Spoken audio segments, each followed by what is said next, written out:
I was standing in the middle of a charity dinner when my son rolled up his sleeve and showed everyone a fresh tattoo that read, "My mother was my first mistake." People laughed. Some looked away. One woman nearly dropped her wine glass. My son smiled like he'd finally won something. 3 months later, I signed papers that took away the one thing he needed most, sold the house he thought was his future, and disappeared from his life without leaving a forwarding address. One of us can cover up what? Hello, everyone? Grace here. I'll tell you right now, there are insults, and then there are public executions disguised as jokes. When a grown son turns his own mother into entertainment, he's usually hiding something bigger than anger. And in this story, he absolutely was. My name is Blythe Maribel Ashford. I'm 69 years old, widowed, and until recently, I lived in a small Pennsylvania town called Cedar Hollow, where people still wave from porches and pretend they don't gossip, while somehow knowing everyone's business before breakfast. For most of my life, I worked as a court stenographer. That job teaches you something most people never learn. People lie with confidence. They lie while smiling. They lie while crying. They lie while placing a hand over their heart. And if you sit in enough courtrooms, you begin noticing tiny cracks before everyone else does. A hesitation, a missing detail, a story rehearsed one too many times. The funny thing is that after 32 years of recording other people's lies, I completely missed the biggest one in my own family. My son, Calvin. If you'd asked me 20 years ago what kind of man he'd become, I would have described someone entirely different from the person standing in my memories now. He wasn't born cruel. He wasn't one of those children who enjoyed hurting animals or breaking things. He was bright, funny, curious. When he was 8, he used to sit beside me on rainy afternoons building little ships out of popsicle sticks while asking impossible questions. Do fish get lonely? Can clouds get tired? If Dad dies first, who gets his fishing hat? Back then, the future still looked safe. Then, life happened. My husband, Raymond, died from a stroke 14 years ago. Not one of those long illnesses that gives everyone time to prepare. One ordinary Tuesday, he was mowing the lawn. 3 days later, I was choosing a casket. Something changed in Calvin after that. Not immediately. At first, he seemed stronger, protective, helpful. He fixed things around the house, called more often, checked on me. But somewhere over the following years, grief turned into entitlement. Then entitlement turned into expectation. And expectation slowly became resentment. Every crisis in Calvin's life somehow landed on my doorstep. His divorce, his business failure, his tax problems, his credit card debt, his second business failure, the expensive truck he couldn't afford, the girlfriend who convinced him to invest in imported outdoor saunas because apparently wealthy suburbanites were desperate to sweat in handcrafted cedar boxes. Every disaster arrived wrapped in the same sentence. Mom, I just need a little help getting back on my feet. The first time, I believed him.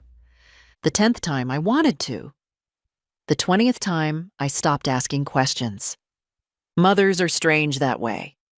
We can watch a grown man make the same mistake for 15 years and still see the little boy who once cried because his goldfish died. The house became the biggest example. 5 years earlier, Calvin was weeks away from losing everything after his divorce. The bank was circling, his debts were piling up. His credit score looked like a medical emergency. That's when I stepped in. What Calvin told people afterward was simple. I bought a house. What actually happened was far more complicated. The money came from a family trust my husband and I had established decades earlier. The property was protected under legal structures Calvin barely bothered to understand. I didn't advertise any of that. I wasn't interested in embarrassing my son. If letting him believe he was a self-made homeowner preserved a little dignity, I could live with that. What I didn't know was that dignity had become the very thing he was preparing to sell. About 6 months before the tattoo incident, I started noticing changes. Not dramatic ones. Tiny things. The sort of things most people ignore. Calvin suddenly became very interested in my health. He called more often, asked unusual questions, whether I ever forgot appointments, whether I still drove at night, whether I ever misplaced important documents. At first, I assumed he was worried about me. After all, I was 69. Then the questions became strangely specific. Do you ever leave the stove on? No. You sure? Yes. Because that happens a lot at your age. That last part bothered me. Not because it was insulting, because it sounded rehearsed, like something someone says after hearing it elsewhere. Then came the charity dinner. The invitation arrived 2 weeks before the event. Calvin called personally. That alone should have warned me something was different. Mom, I'd really love for you to come. Those exact words. I'd really love for you to come, not if you're free. Not if you want. He wanted me there. Specifically. I remember standing in my kitchen after hanging up. The smell of cinnamon coffee cake was drifting from the oven. Outside, rain tapped softly against the windows. And for the first time in months, I felt hopeful. Maybe we were turning a corner. Maybe all families go through rough seasons. Maybe the distance I'd been feeling wasn't permanent. The event was hosted at the old Hawthorne Mill downtown, a restored brick building converted into an upscale event venue. The kind of place that serves miniature crab cakes the size of poker chips and calls them appetizers. I arrived wearing a navy blue dress and the silver brooch Raymond had given me on our 25th anniversary. The room was full of local business owners, investors, city officials, and people who liked hearing themselves talk. Calvin was already there, and he looked nervous, not emotional, not excited.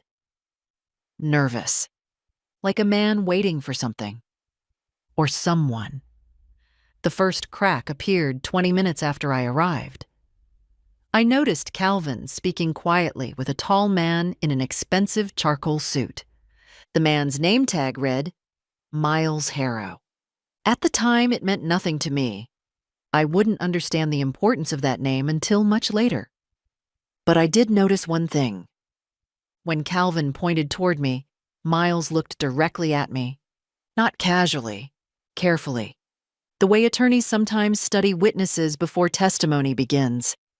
A strange chill ran down my spine. Then Calvin smiled.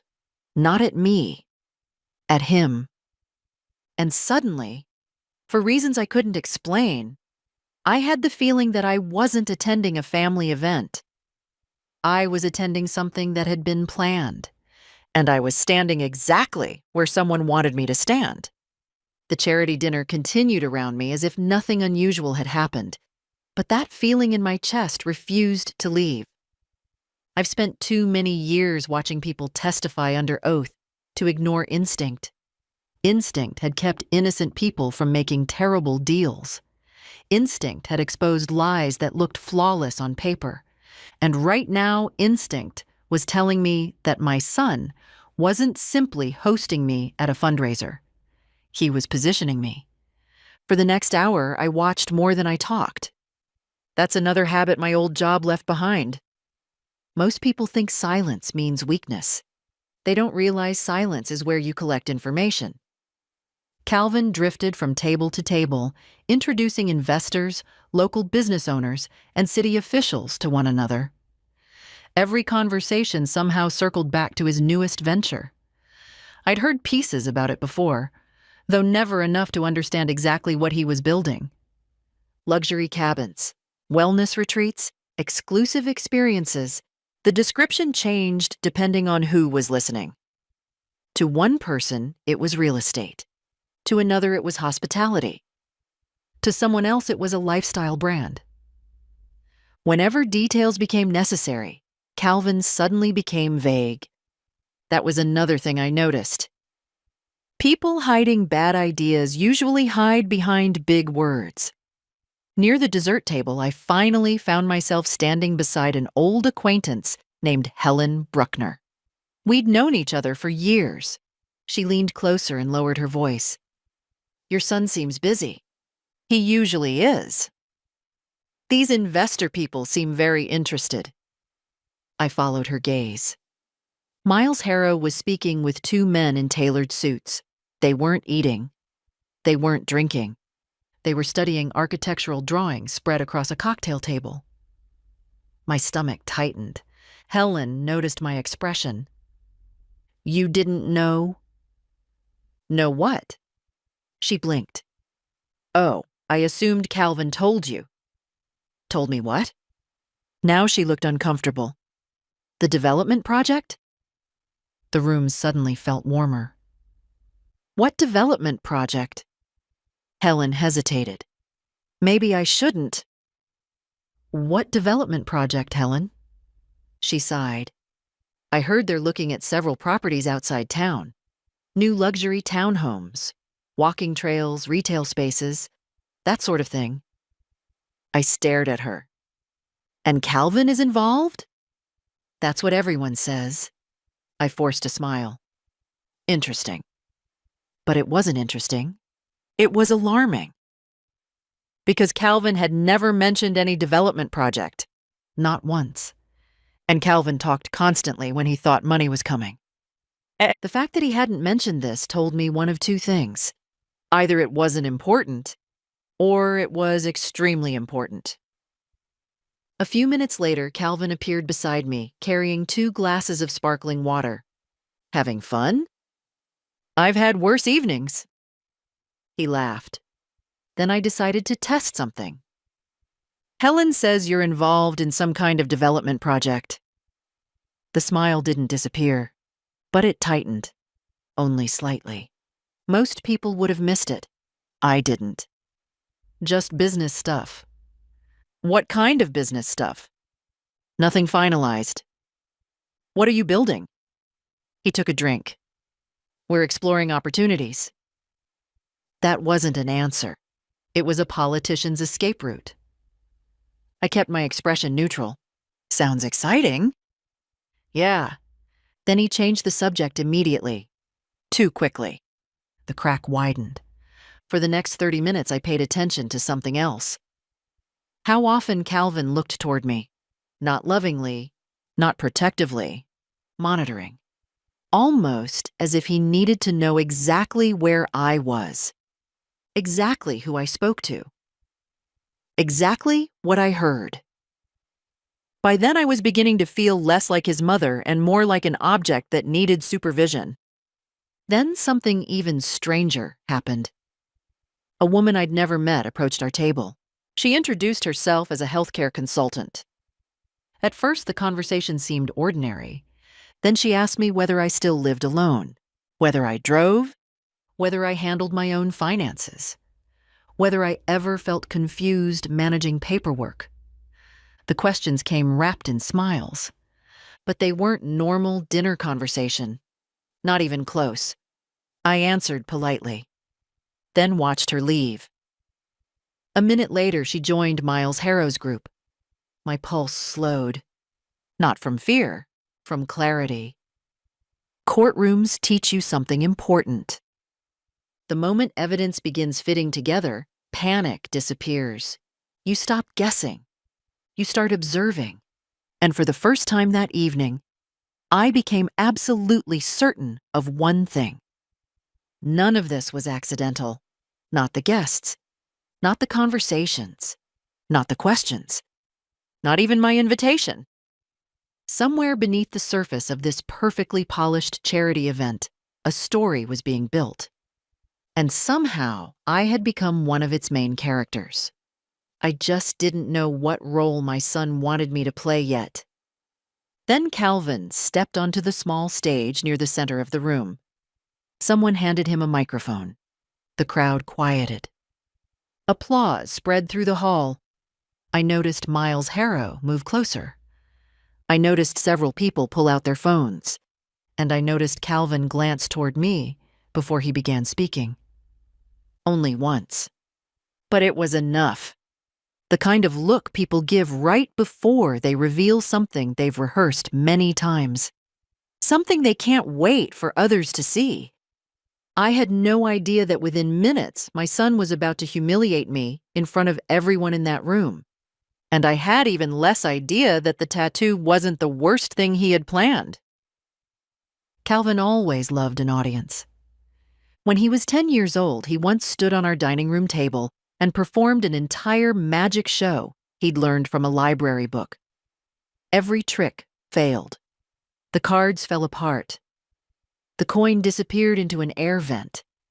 The rabbit was actually our terrified cat, Winston. But Calvin kept smiling, kept performing, kept believing people were watching because he was special.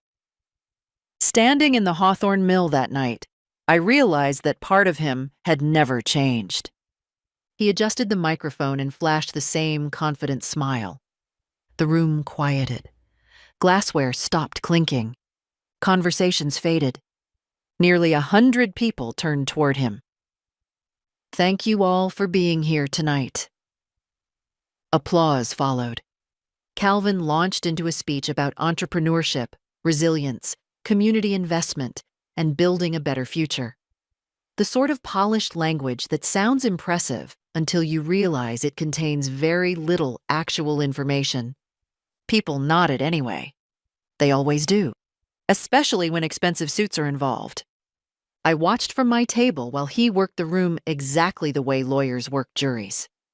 Every joke landed. Every pause felt practiced. Every smile appeared at the right moment, and all the while I kept noticing something strange. He wasn't looking around the room randomly. He kept checking specific faces. Miles Harrow, the healthcare consultant, a few investors, then me, always back to me. 15 minutes into the speech, he shifted gears. His voice softened. The room leaned closer. I think all of us carry things from our past.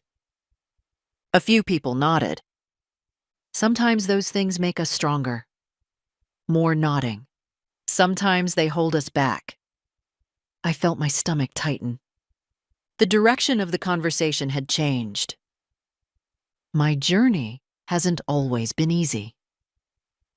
The room became quieter. I grew up with challenges most people never saw. There it was, the first real lie. Not because his childhood had been perfect. No childhood is. But because he was already rewriting history. I could hear it happening in real time. My father passed away when I was still finding my way in life. That part was true. My family environment became complicated. Vague, convenient, designed to invite assumptions. People started listening even harder. Calvin lowered his head dramatically. There are moments when you realize you've spent years carrying someone else's mistakes. My hands folded together in my lap, still calm, still listening. Because now I knew exactly what he was doing. He wasn't giving a business speech, he was building a narrative. And every person in that room was being guided toward the same conclusion. Poor Calvin, difficult family, overcame adversity, succeeded anyway. A woman near me actually murmured, "Good for him." I almost laughed. Then Calvin said something that made the room go completely silent. You know what changed my life? He paused.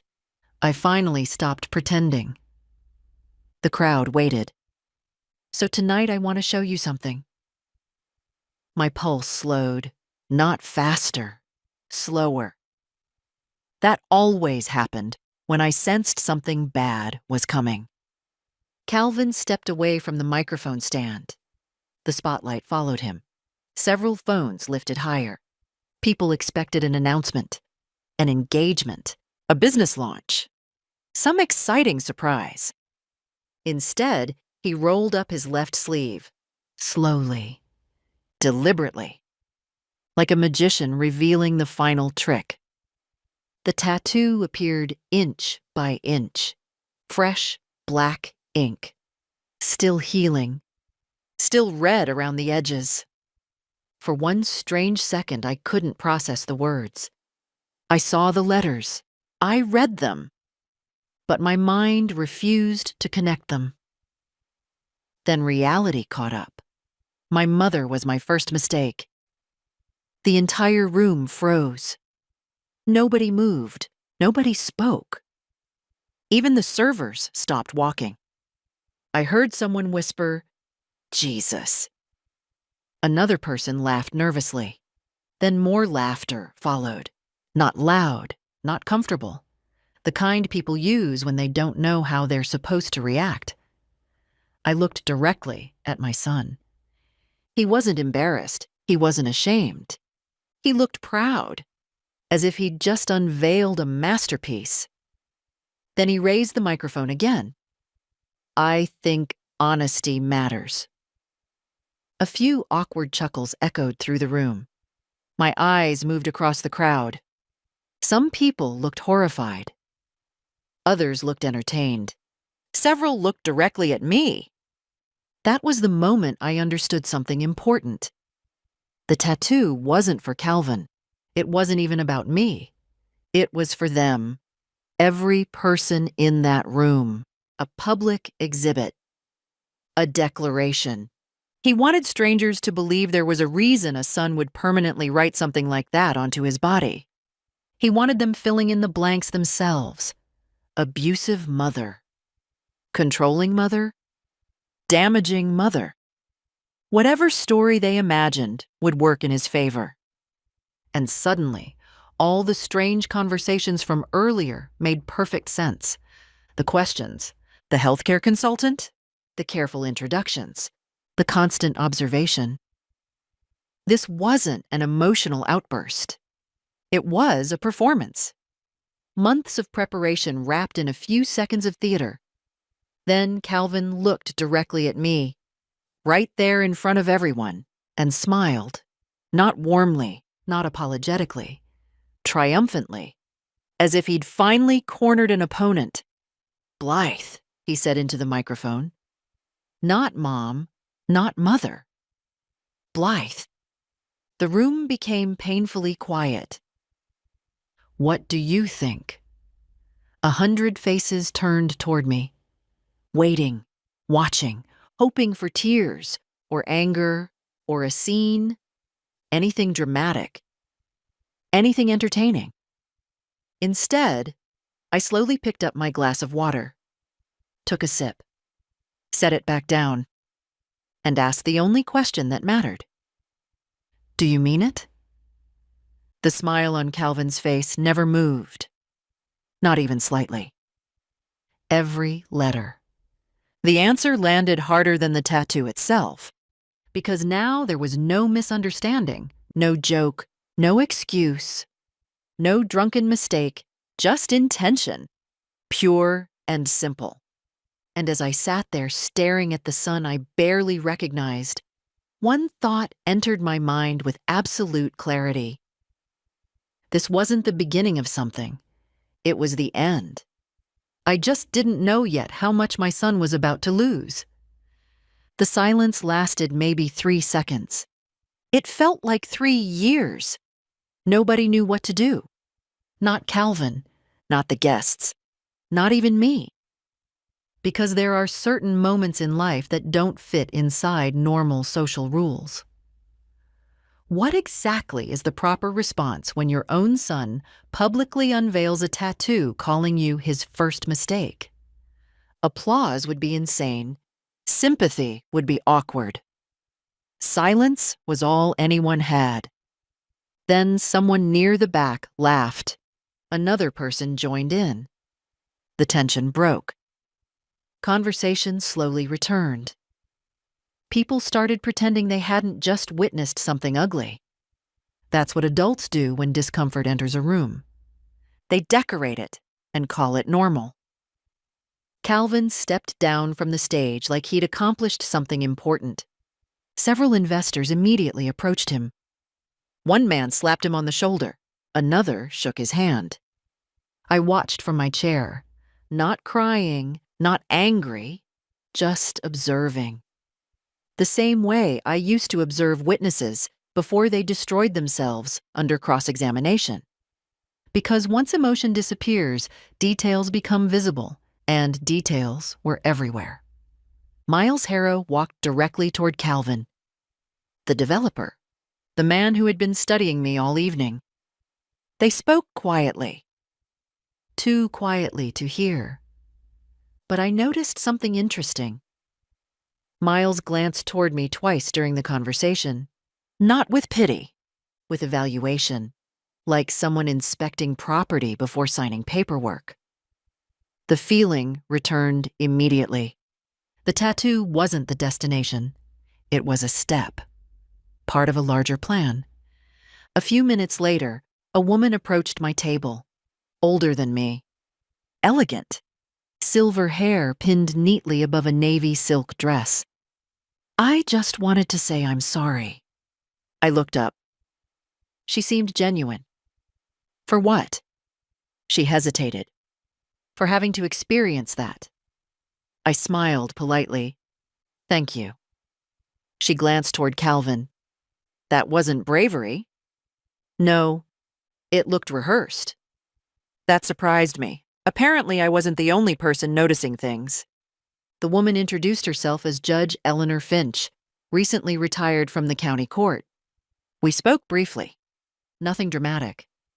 But before leaving, she leaned closer. Mrs. Ashford, I spent 40 years listening to testimony. So did I.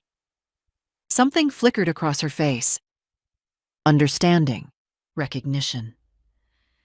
Then she quietly said something that stayed with me long after that night ended.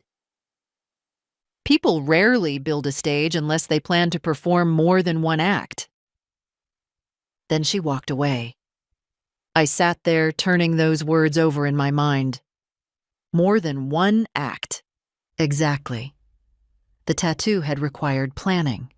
Appointments, money, preparation, audience selection, timing. None of this happened accidentally, which meant one question mattered more than all the others. What came next? About 20 minutes later, I finally stood. My chair scraped softly against the floor. Several nearby guests watched me, probably expecting confrontation, a speech, tears. Instead, I picked up my purse, smoothed my dress, and walked calmly toward the exit. Halfway there, Calvin intercepted me. His smile was gone now. What are you doing? I'm leaving. That's it? I looked at him. What exactly were you expecting? His jaw tightened. For the first time all evening, he seemed uncertain, almost disappointed, as though I'd ruined part of the performance by refusing to react. Mom? No. His eyes narrowed.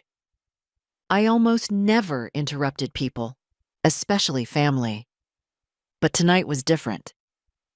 You answered my question. What question? Whether you meant it. The hallway suddenly felt very quiet. I did. Good. His confidence returned immediately. He thought he'd won something. Then I said the last thing he expected. Thank you for being honest. The confusion on his face was almost immediate. Before he could respond, I walked past him. Straight through the lobby, out the front doors, into the cool Pennsylvania night. The air smelled like rain and freshly cut grass. Behind me, laughter and music still drifted from the building. Ahead of me sat my car. And somewhere between those two places, a decision finally settled inside me. For years, I'd been asking myself whether Calvin would ever change. That night, I received my answer. The next question was far more important. What was I going to do about it? And by sunrise, I would discover that the tattoo wasn't even the worst thing my son had done. I didn't sleep that night, not because of the tattoo. Oddly enough, that wasn't what kept me awake. By midnight, the words themselves had already lost their sting. The real problem was something else. I couldn't stop thinking about Miles Harrow, about the healthcare consultant, about the strange questions, about the feeling that I'd accidentally walked into the middle of a conversation that had started long before I arrived. At 2 a.m, I made chamomile tea and sat at my kitchen table. The house was silent except for the ticking of the old Seth Thomas clock hanging above the doorway. Raymond used to hate that clock. Said it sounded like a tiny hammer attacking the wall. That night, it sounded like a countdown. The next morning, things became even stranger. At 9:17 a.m., my phone rang. The caller ID showed a local medical office. I almost ignored it. Almost. "Mrs. Ashford?" a cheerful woman asked. "Yes." "I'm calling to confirm your cognitive wellness consultation scheduled for next Thursday." I frowned. "My what?" There was a pause. "Your cognitive assessment?" "I don't have a cognitive assessment." The woman sounded confused. "Our records show the appointment was requested 2 weeks ago." "By whom?" Another pause. "I'm sorry, ma'am. I can't disclose that information." I thanked her and hung up. For several seconds, I simply stared at the phone. Then I opened my notebook, a habit from decades in courtrooms. Whenever something feels important, write it down. 9:17 a.m. Unrequested cognitive evaluation. Someone initiated contact. I underlined the last sentence twice. At 11:40, the second thing happened. I was trimming lavender bushes in my front yard when my neighbor, Earl Patterson, wandered over from across the street. Earl was 74, retired, and physically incapable of keeping information to himself. If a squirrel sneezed 3 blocks away, Earl would somehow know about it. We exchanged the usual small talk. Weather, property taxes, his ongoing feud with a raccoon. Then he said something that made me stop clipping entirely. "Your boy stopped by a couple weeks ago." My stomach tightened. "Calvin?" "Yep." I kept my voice casual. "What for?" Earl shrugged. "Asked how you were doing." That sounded harmless. Then he continued. "Wanted to know if I'd noticed you forgetting things." The pruning shears froze in my hand. What exactly did he ask? Earl scratched his chin. "Oh, little stuff. Whether you seemed confused, whether you ever got lost driving, whether I'd seen you leave the stove running." The exact same questions, the same pattern, the same language. A cold feeling settled into my chest. Not panic, recognition. Because suddenly those conversations at the charity dinner looked very different. The healthcare consultant, the medical appointment, the carefully placed questions. None of it was random. Someone was collecting a narrative, and narratives are dangerous things when enough people start repeating them. That afternoon, I drove downtown. Not to confront Calvin, not yet. Instead, I visited a small coffee shop near the courthouse called Copperfinch Cafe. The owner, Rita, had known me for years. She handed me a cinnamon scone without asking. "Rough morning?" "You could say that." I took a seat near the window and opened my notebook again. For nearly an hour, I wrote down everything I could remember. The dinner, the guests, the conversations. Miles Harrow, the questions, The appointment. Earl's comments. Piece by piece. Fact by fact. No assumptions. No emotions. Just observations. By the time I finished, 3 pages were full, and one conclusion had become impossible to ignore. My son wasn't simply trying to embarrass me. Embarrassment would have ended with the tattoo. This was continuing, growing, moving, like pieces on a chessboard. The question wasn't whether Calvin was planning something. The question was what he needed people to believe about me before he made his next move. And for the first time, I found myself wondering whether that house he'd fought so hard to keep was somehow connected to all of it. That evening, when I got home, there was a large envelope waiting in my mailbox. No return address, just my name written neatly across the front. Inside was a brochure, a glossy brochure, luxury townhomes, private walking paths, upscale retail space, future development opportunities. At the bottom of the page was a familiar logo, Harrow and Vale Properties. And suddenly, Miles Harrow's interest in me made a lot more sense. I spent most of the next morning staring at that brochure. Not because it was particularly impressive. I've seen enough glossy sales material over the years to know they're all built from the same ingredients: attractive families, happy dogs, expensive landscaping, and promises, always promises. This brochure was no different. But one sentence kept catching my eye: transforming underutilized properties into premium communities. Underutilized properties.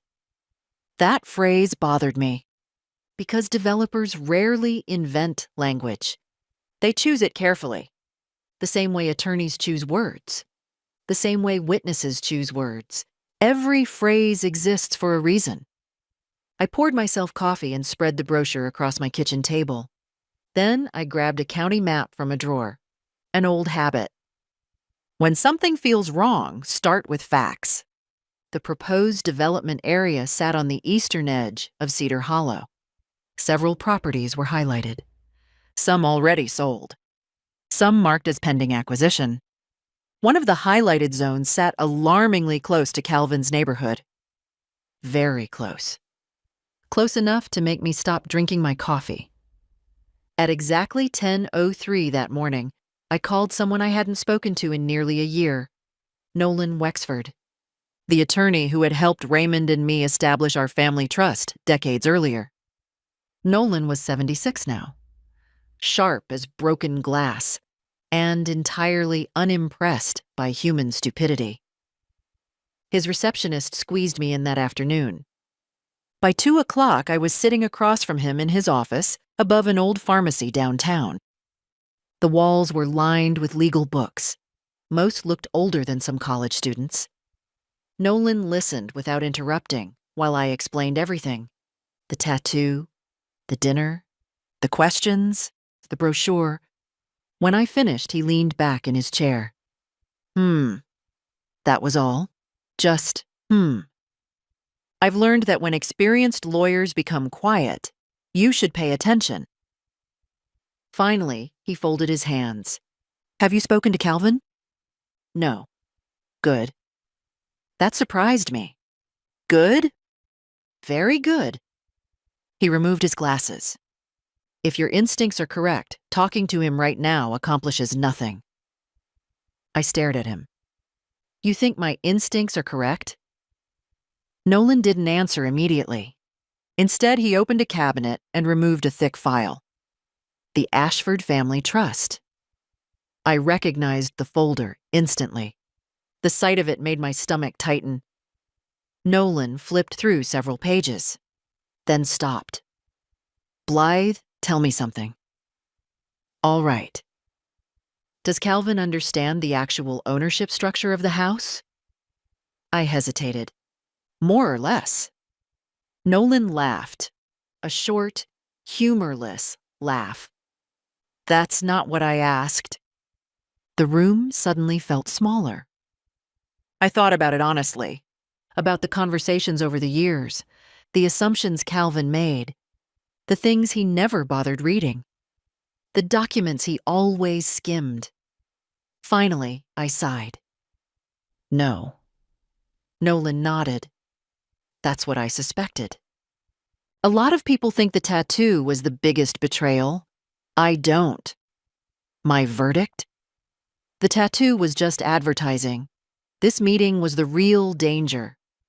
When somebody publicly paints you as unstable and privately slides authority papers across a table, that's not family concern. That's strategy. And Blythe was finally starting to see the entire board. The following Tuesday, I stopped trying to guess. Guessing is what people do when they don't have access to facts. Facts were easier. Facts don't care about feelings. So I went looking for them. The answer arrived through someone I hadn't spoken to in nearly 8 years. Martha Greeley, 81 years old. Sharp-tongued, impossible to intimidate. And the unofficial queen of Cedar Hollow's Historical Society. If a building in town had survived longer than a decade, Martha probably knew its entire life story. I found her inside the Historical Society archives, occupying her usual corner desk beneath a portrait of some long-forgotten mayor.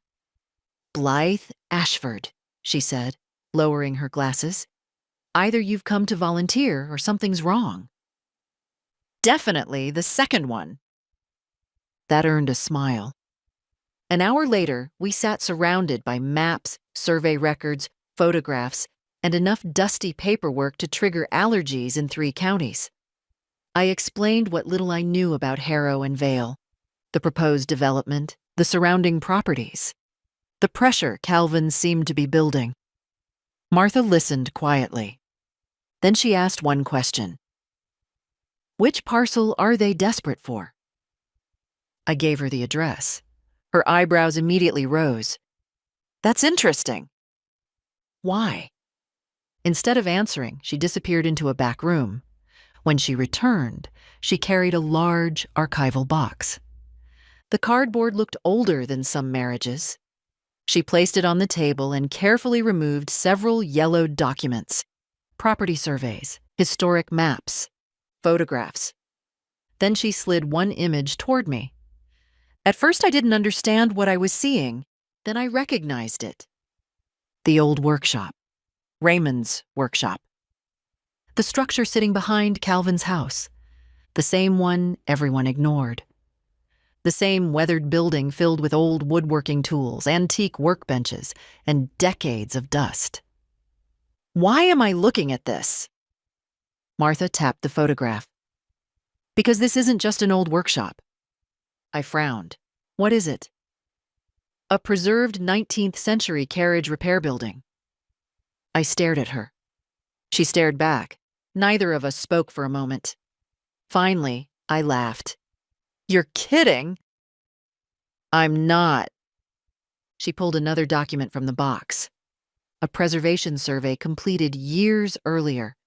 Apparently, long before Raymond ever owned the property, local historians had identified the structure as one of the last remaining examples of its kind in the county.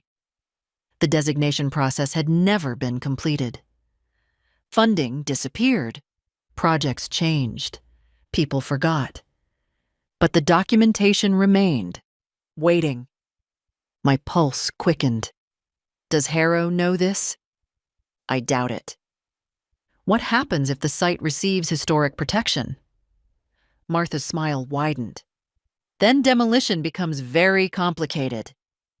Complicated. Developers hate complicated. I suddenly understood why she looked so pleased.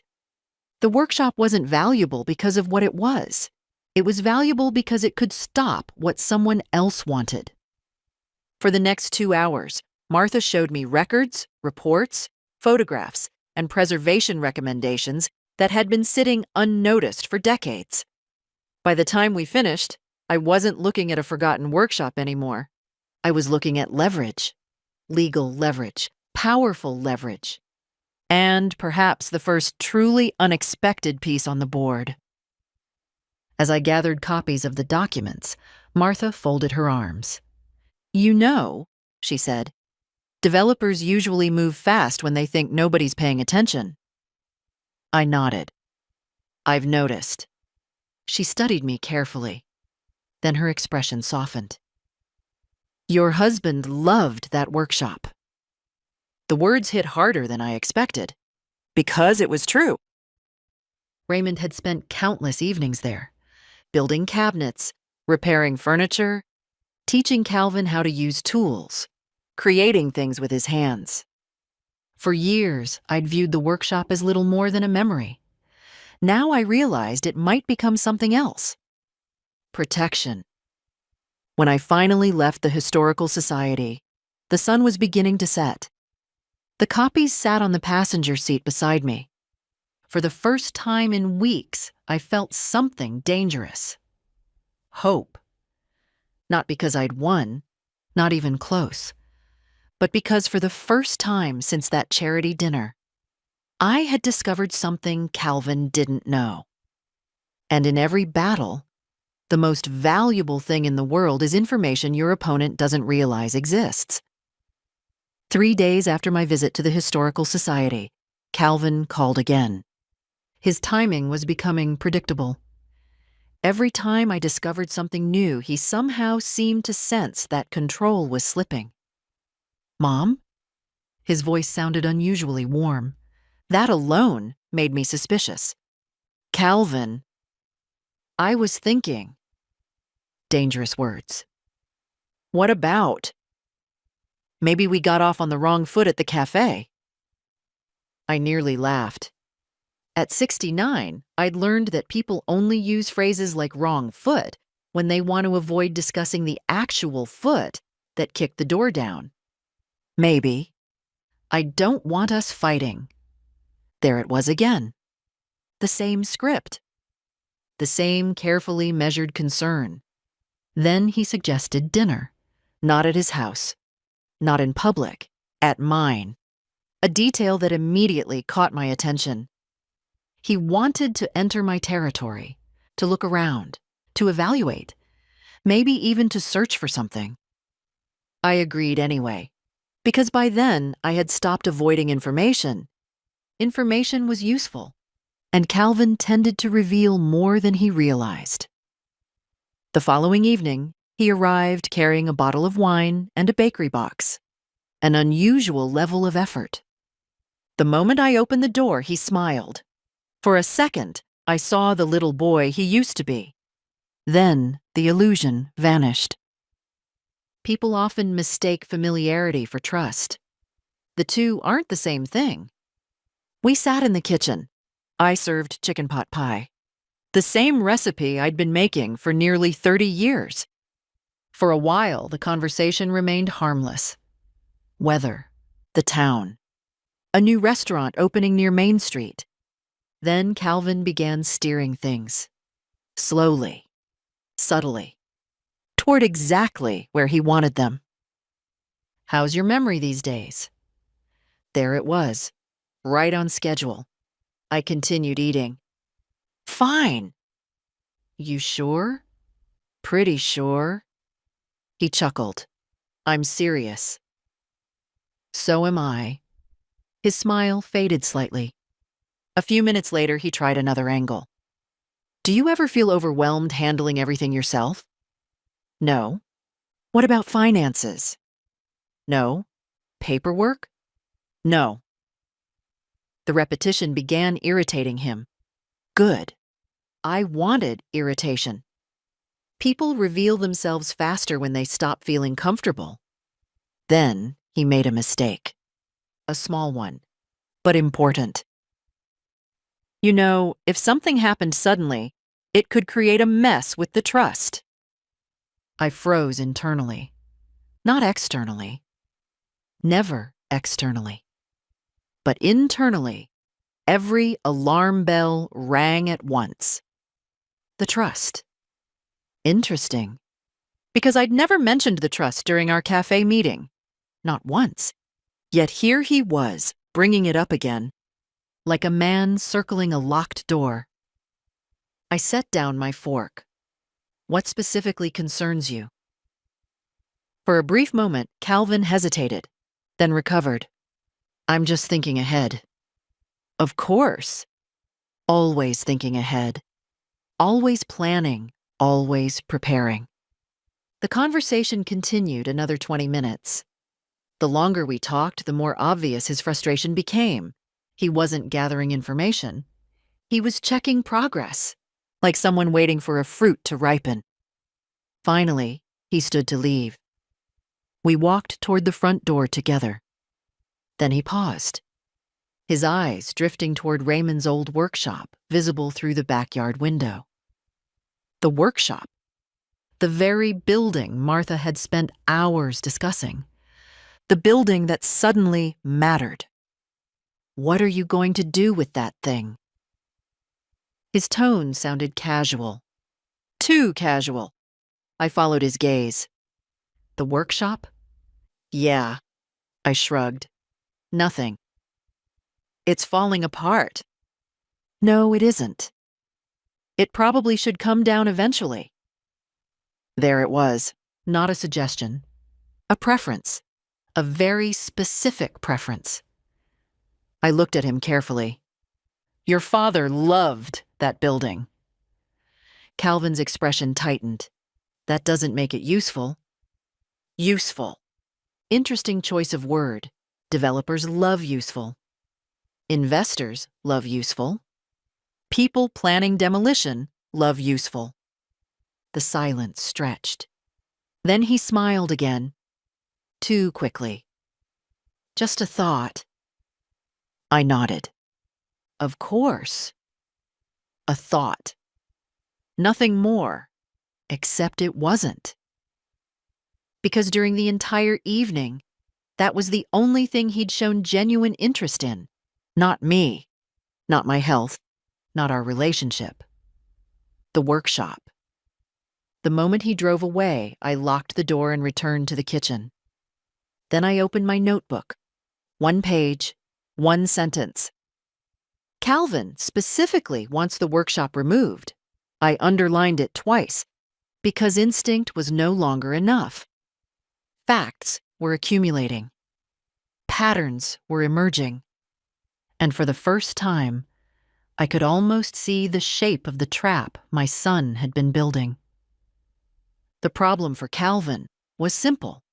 He still thought I was standing inside it. What he didn't realize was that I'd already found the exit, and very soon I intended to lock the gate behind me. The next week changed everything. Not because of something Calvin did, because of something I discovered. Up until then, I'd been collecting pieces, questions, documents, conversations, patterns. Enough to suspect a plan, not enough to prove one. Then Nolan called. It was Tuesday morning.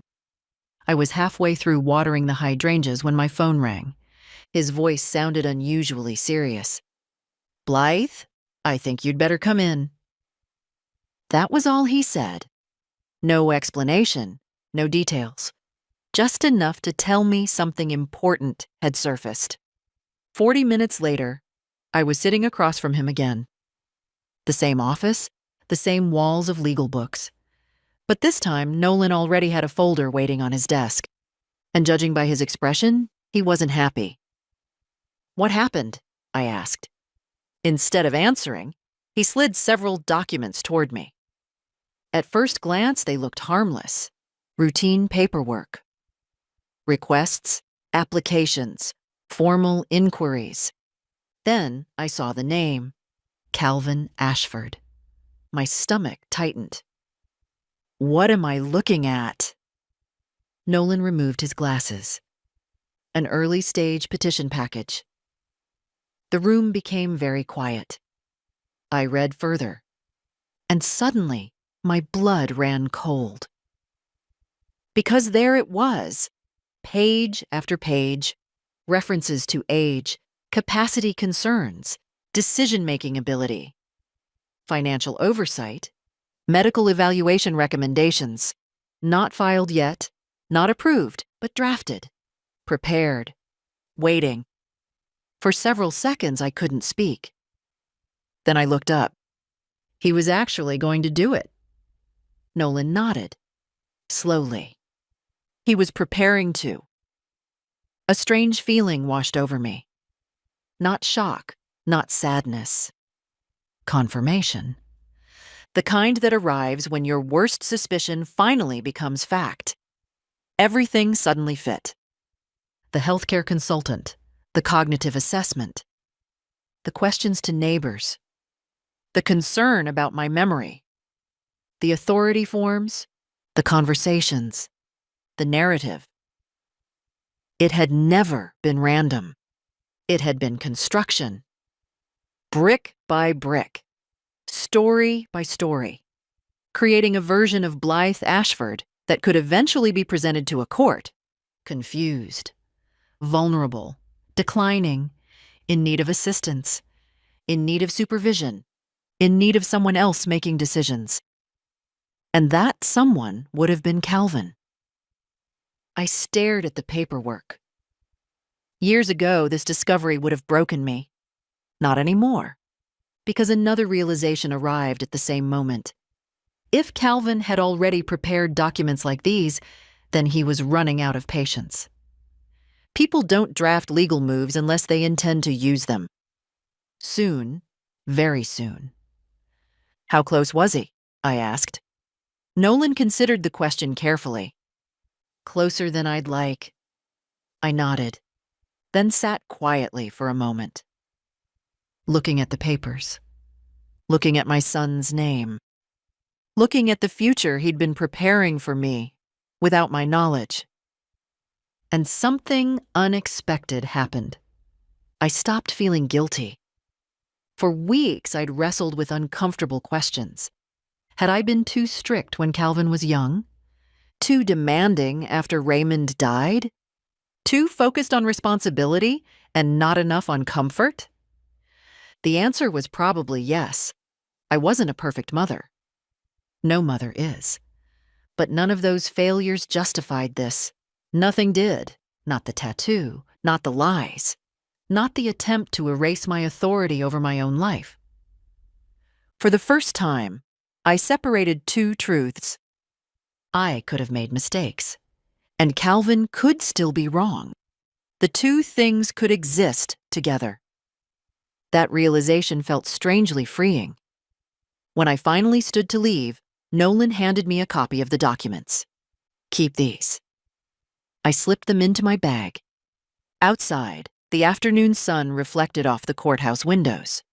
People crossed the street carrying coffee cups and shopping bags. Normal lives.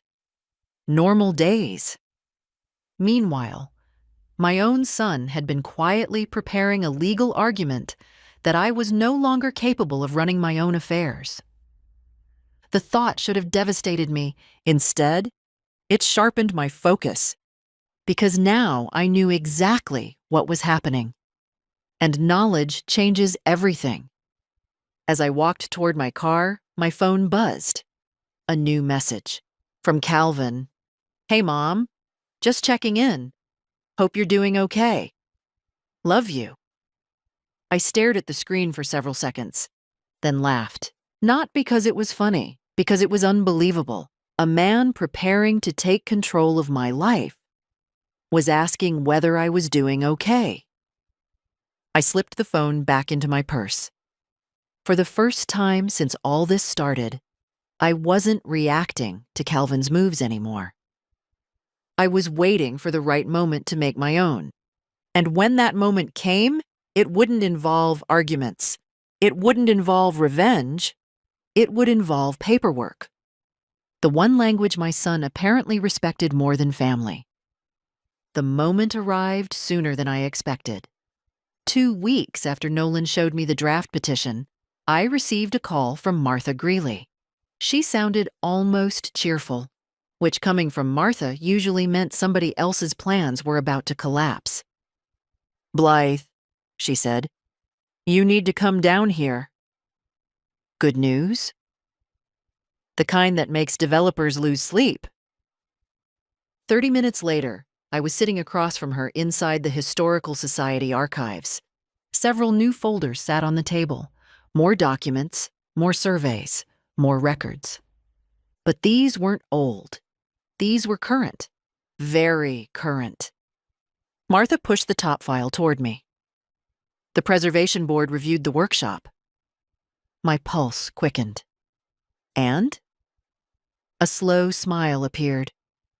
They approved emergency historic designation. For a second, I just stared at her. Then I read the letter myself. Official county seal. Official signatures. Official approval. The workshop behind Calvin's house, Raymond's workshop, was now protected. Demolition restrictions. Structural protections. Mandatory review procedures. Layers of legal complications developers hated. The exact thing Harrow and Vale had been hoping to avoid. I sat back in my chair. For the first time in months, I felt something close to relief. Not victory. Relief. Because now the land wasn't simply valuable, it was difficult. And difficult properties don't make developers rich. Martha folded her arms. They won't like this. No. They'll probably walk away. I know. The smile widened. That's why I like it. I couldn't help laughing. 3 hours later, Nolan called. His timing was becoming almost supernatural. You're going to enjoy this. I could use some good news. Then sit down. I already was. Nolan sounded pleased. Very pleased.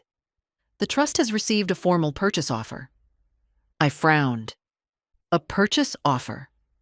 From the Cedar Hollow Preservation Trust. The room went silent. I knew who they were. A nonprofit organization focused on preserving historic sites. The same group that occasionally stepped in when properties faced aggressive redevelopment. They want the entire parcel? Workshop included. I closed my eyes. Suddenly, everything became clear. The workshop, the land, the protection status, the development pressure. For the first time, there was another option. One Calvin couldn't control, one Harrow couldn't influence. One that permanently removed the property from speculative development. What's the offer? Nolan told me. I nearly dropped the phone. The number exceeded every realistic expectation I'd had. Apparently, historic preservation groups moved quickly when opportunities appeared, especially opportunities connected to protected structures. When the call ended, I sat alone in my kitchen for a long time, thinking, not about money, about consequences. Because if I accepted that offer, everything changed. The development deal died. The land disappeared from Calvin's reach. And most importantly, the property stopped being a tool anyone could use against me. 2 days later, I signed the paperwork. Quietly. No announcements, no confrontation, no warning, just signatures, dates, witnesses, done. The official closing was scheduled for the following week, which meant Calvin remained completely unaware, at least for now. That didn't last long. 3 evenings later, my front doorbell rang. Hard. 3 sharp presses, not a visitor, an interruption. I opened the door and immediately saw Calvin. His face told me everything. He knew, not all of it, but enough. What did you do? No greeting, no smile, no concern for my well-being. Straight to the point. I almost appreciated the honesty. What are you talking about? His jaw tightened. The property. There it was. Not the workshop, not the trust, not me, the property. I folded my arms. What about it? For several seconds, he simply stared. Then the anger broke through. People are saying you met with the Preservation Trust. Interesting. People were talking already. Good. That meant the process was moving. I meet lots of people. Stop it. His voice rose. For the first time, genuine panic appeared. Not concern, panic. The kind people feel when something valuable starts slipping away. And in that moment, I finally understood what had been driving him all along. It wasn't hatred. Hatred would have been simpler. It was entitlement. The belief that my future belonged to him, that my property belonged to him, that eventually everything I had would naturally become his. And now that future was disappearing, right in front of him, without his permission. The realization hit him almost as hard as it had hit me weeks earlier. The difference was simple. I had accepted reality. Calvin was still trying to negotiate with it. Here's my verdict. The tattoo hurt. The lies were ugly. But this? This is where the story changes. Because Calvin finally discovered something many entitled people learn too late. Inheritance isn't ownership. Expectation isn't ownership. And planning someone else's future doesn't make it yours. By this point, Blythe wasn't playing defense anymore. She was quietly taking the entire board off the table. The next 10 days were chaos. Not for me, for Calvin. The first sign arrived through town gossip. In Cedar Hollow, news travels faster than weather. By Monday afternoon, half the town knew that Harrow and Vale had suddenly stopped scheduling meetings related to the Eastern Development Corridor. By Wednesday, people were whispering that investors were getting nervous. By Friday, nobody was whispering anymore. They were talking openly. The project was stalling, and everyone wanted to know why. I didn't need to ask. I already knew. The workshop had become radioactive. The preservation designation changed everything. Environmental reviews, historic reviews, public hearings, additional approvals. Months of delays, possibly years. For developers, uncertainty is poison. For investors, it's worse. Apparently, several of Harrow's partners agreed, because one by one, they started pulling back.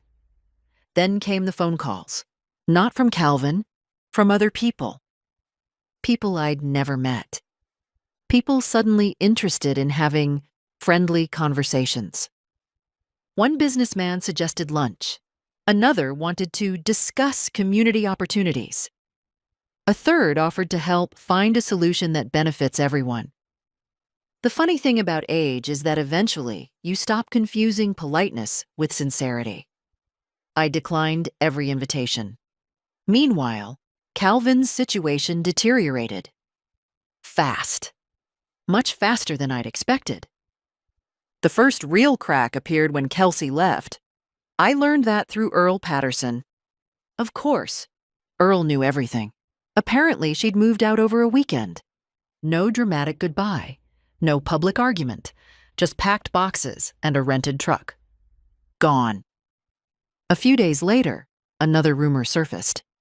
Ronan Pike, the outdoor sauna genius who had been selling dreams to investors, was suddenly difficult to reach, then impossible, then missing entirely. The phrase floating around town was cash flow complications. I've heard enough courtroom language to know a euphemism when I see one. Something had collapsed, and people were looking for someone to blame. That someone wasn't Harrow. It wasn't Ronan. It was Calvin, the local face of the project. The man who had convinced people everything was moving forward. One rainy afternoon, I was organizing books in my living room when someone knocked on my front door. I expected a neighbor. Instead, I found Judge Eleanor Finch, the same retired judge from the charity dinner. "May I come in?" A few minutes later, we sat with tea at my kitchen table. She got straight to the point. "Calvin came to see me." That surprised me. "He did?" She nodded. "2 days ago." "And?" For a moment, she looked genuinely sad.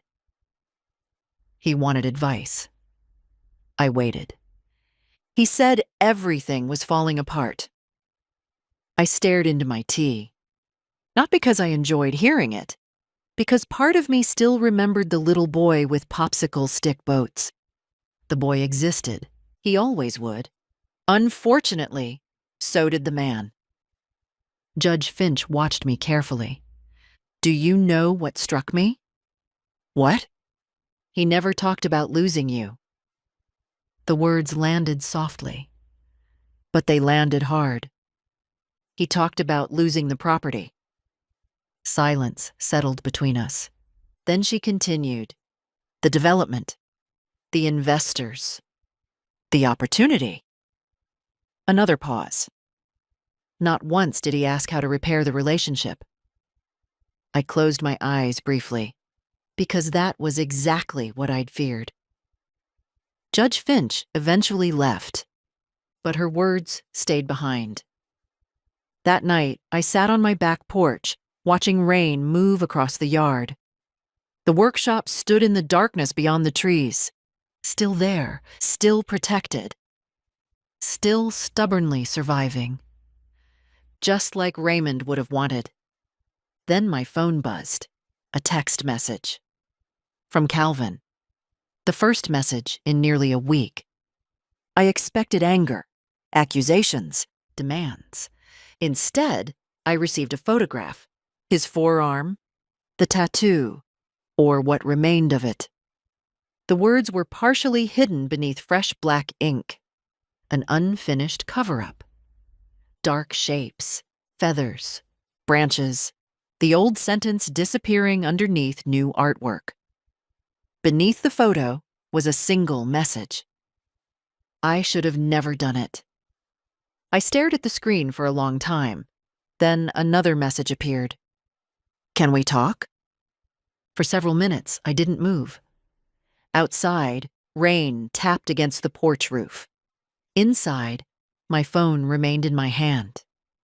Because, after everything that had happened, one truth remained. A tattoo can be covered, land can be sold, projects can fail, money can disappear. But trust? Trust is the one thing that rarely survives demolition, and mine was already buried under too much rubble. I never replied to Calvin's text, not that night, not the next day, not the day after that. Some people would call that cruel. Maybe they're right. But there comes a point when silence isn't punishment. It's distance. And distance was the only thing that had finally brought me peace. 2 weeks later, the sale officially closed. The Cedar Hollow Preservation Trust took ownership of the property, the workshop, the surrounding land, everything. Just like that, decades of uncertainty disappeared. No development project, no future acquisition, no hidden pathway to control. Done. Permanent. The same word Calvin had been so proud of when he stood on that stage. Permanent. Funny how differently life can define it. By autumn, I was gone, not dramatically. No farewell speech, no confrontation, no last argument on a front lawn. I packed my belongings, sold my house, and moved nearly 600 miles north to a small coastal town in Maine called Brackenmere. The kind of place where fishing boats leave before sunrise, and everyone knows which bakery makes the best blueberry turnovers. For the first few weeks, nobody knew who I was. And for the first time in years, that felt wonderful. I rented a small storefront near the harbor and opened something modest. A tiny shop filled with old books, handwritten journals, maps, antique tools, and forgotten objects that deserved better than being thrown away. I called it the Quiet Ledger. The name seemed appropriate. After all, my entire life had been spent recording things. Testimony, memories, truths. Now I spent my days preserving them. The business wasn't spectacular. It didn't need to be. I was comfortable. Happy, even. a word I hadn't used much during the previous few years. Then, one rainy November afternoon, a letter arrived. No return address. But I recognized the handwriting immediately. Calvin. I considered throwing it away. Instead, I opened it. Inside was a photograph. The same arm. The same tattoo. Only now the words had vanished completely. A large black raven covered the old sentence. The insult was gone, at least visually. The second item was a letter, 3 pages. No excuses, no complaints, no explanations about investors, no blame directed toward me, just accountability. For the first time since all of this began, Calvin sounded honest. He admitted he'd become obsessed with opportunities, obsessed with money, obsessed with proving himself. He admitted he'd convinced himself that everything would eventually belong to him anyway. The property, the trust, the future. And once he started believing that story, every obstacle began looking like an enemy, including me. When I reached the final page, I found the sentence that mattered most. I spent so much time trying to inherit your life that I forgot to have one of my own. I read it twice, then a third time. And despite everything, tears finally came. Not because I wanted him back. Not because everything was fixed. Because for the first time, I believed he understood. Understanding and forgiveness are not the same thing. Many people confuse them. I don't. Understanding simply means seeing clearly. And I finally did. That evening, I sat alone in my shop after closing. The harbor lights reflected across the water. Wind rattled the window. The letter rested beside me. I took out a blank sheet of paper, and I wrote a response. Not an angry one, not a loving one either. Just honest. I told Calvin I hoped he built a good life. I hoped he found peace. I hoped he learned the difference between success and entitlement. And I hoped he never again treated another person as an obstacle standing between him and what he wanted. Then I folded the letter, placed it in an envelope, and locked it inside a drawer. I never mailed it. Some conversations don't need to happen. Some answers are meant for the person writing them, not the person receiving them. As the months passed, life continued. Customers came and went. Fishing boats left before dawn. Seagulls screamed outside my windows. And every now and then I would think about Calvin. Not with anger, not with bitterness, just acceptance. Because the truth is simple. My son covered his tattoo. But he couldn't cover the day he chose it, just as I sold the property. But I couldn't erase the years that led us there. We both made permanent decisions. The difference was that mine finally gave me freedom.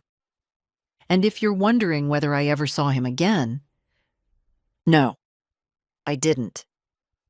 Sometimes an ending isn't a tragedy. Sometimes it's a boundary. And after 69 years, I finally learned the difference.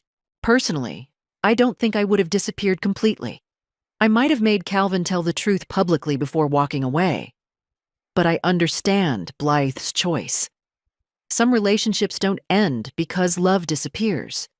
They end because respect does. So tell me, would you have forgiven Calvin? Or would you have done exactly what Blythe did? Like the video, subscribe, and share your thoughts below.